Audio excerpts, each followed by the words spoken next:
नमस्कार। आज हम एक ऐसी खबर पर बात करेंगे जो भरोसे और धोखे के इर्द गिर्द घूमती है। मामला लखनऊ का है, जहां एक संगीत टीचर पर अपनी ही एक स्टूडेंट का शादी का झांसा देकर यौन शोषण करने का एक बहुत ही गंभीर आरोप लगा है। चलिए इस पूरे मामले को समझते हैं। तो कहानी का सेंटर है लखनऊ का कृष्णा नगर इलाका।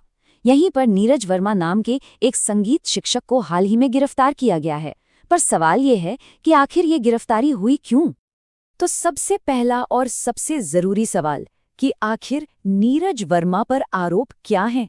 समझते हैं कि शिकायत में असल में कहा क्या गया है। देखिए, शिकायत एक नर्सिंग स्टूडेंट ने दर्ज कराई है और उसका आरोप बहुत सीधा और साफ है कि टीचर ने उससे शादी का वादा किया और फिर उसी वादे की आड़ में उसका यौन शोषण करता रहा। तो इस मामले के केंद्र में दो लोग हैं। एक तरफ है प्रयागराज की रहने वाली एक नर्सिंग की छात्रा जो संगीत सीखने के लिए लखनऊ में रह रही थी, और दूसरी तरफ है उसका संगीत टीचर नीरज वर्मा जो अपने घर पर ही क्लासेस चलाता था। यहीं से इन दोनों के रिश्ते की शुरुआत हुई। अब सवाल ये उठता है कि एक सीधी साधी म्यूजिक क्लास से शुरू हुआ रिश्ता पुलिस की शिकायत तक पहुंच कैसे गया? इस कहानी की जो पृष्ठभूमि है वो एक काफी उलझे हुए जाल की तरह है।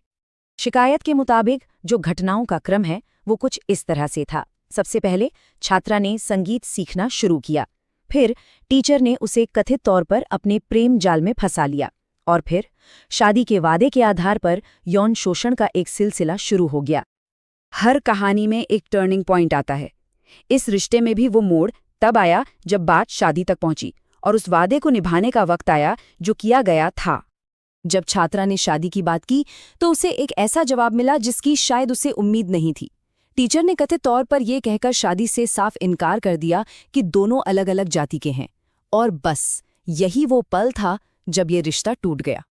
और बात सिर्फ इनकार तक ही नहीं रुकी। रिपोर्ट के मुताबिक जब छात्रा ने कहा कि वो पुलिस में शिकायत करेगी तो उसे कथित तौर पर धमकियां दी गईं और गालियां भी दी गईं, जिससे ये मामला और भी ज्यादा गंभीर हो गया।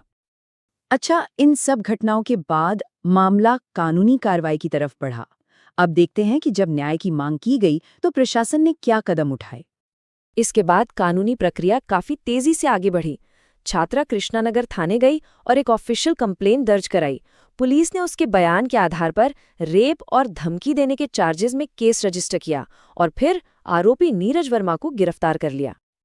तो गिरफ्तारी हो चुकी है, लेकिन कहानी यहाँ खत्म नहीं होती है।